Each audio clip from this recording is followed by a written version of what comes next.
Oh wow, is that a hyphen I see? Oh, that's one. No! Poseidon. You challenge me, mortal? A god of Olympus? This is what happens when Poseidon dies.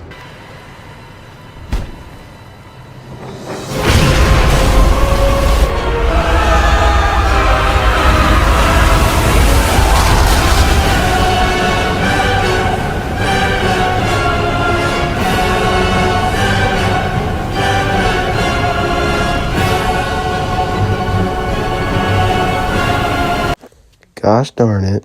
Tiffany Hikalia.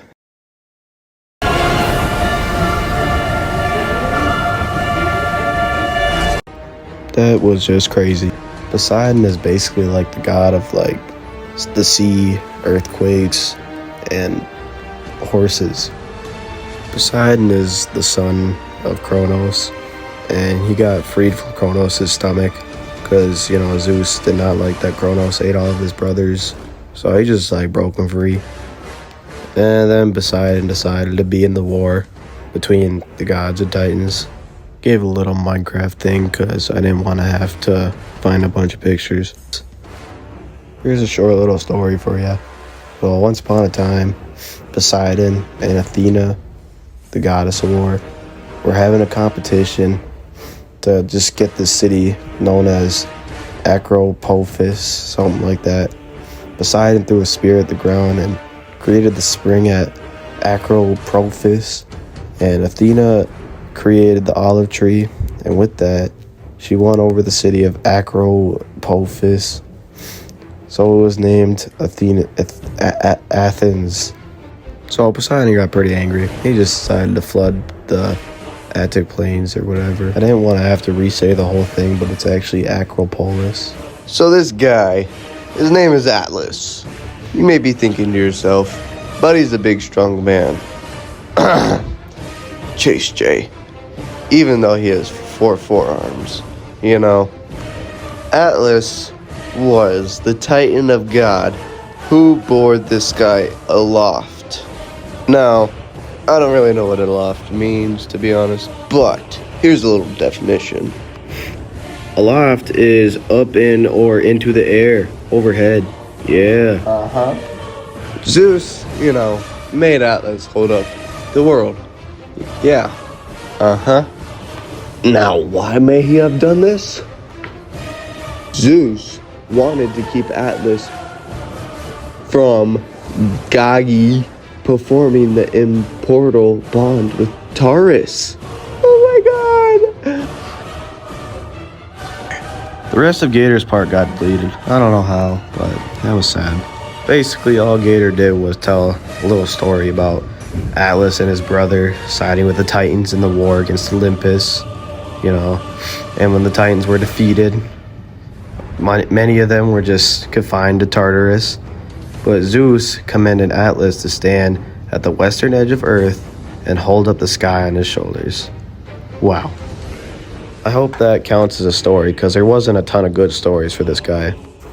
The Minotaur was created when the king of Minos of Crete failed to sacrifice a bull to Poseidon. The god caused his wife to have a very strong desire towards the animal. The bull and the wife conceived the Minotaur, which is a monster with the head of a bull and the man of a body, which was confined in the labyrinth. Oh, there goes Christian playing Clash again. Anyway, the Minotaur was blind. The Minotaur was only blind because the mother could not manage to have the eyes of a bull staring at her as it was her child, and she was torn from her sins. Then the mother put the Minotaur into the labyrinth. The Minotaur learned the labyrinth very fast, learning where all the food was and even where the water ran, as the labyrinth was not completely underground. Though the Minotaur was blind, the Minotaur learned to use the feeling of the walls to find where the Minotaur was, and could find her way back to where she was living and to where food and water were. But this was only stage 1 of the Minotaur's life. The second stage of the Minotaur's life is actually what the Minotaur is most known for. The Minotaur learned what servants smelled like so that the Minotaur could find them and kill them so that the Minotaur had a meal. The Minotaur knew where to hide and how to walk through the labyrinth quietly, making the Minotaur a very good hunter.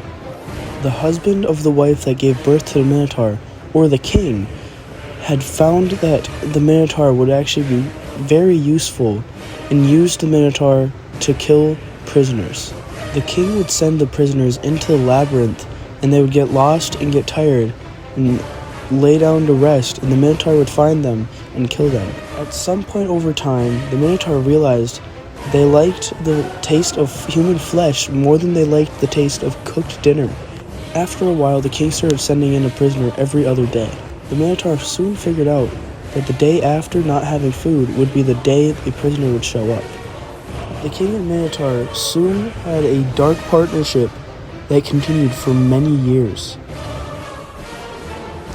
You get the joke. Quiet as a mouse.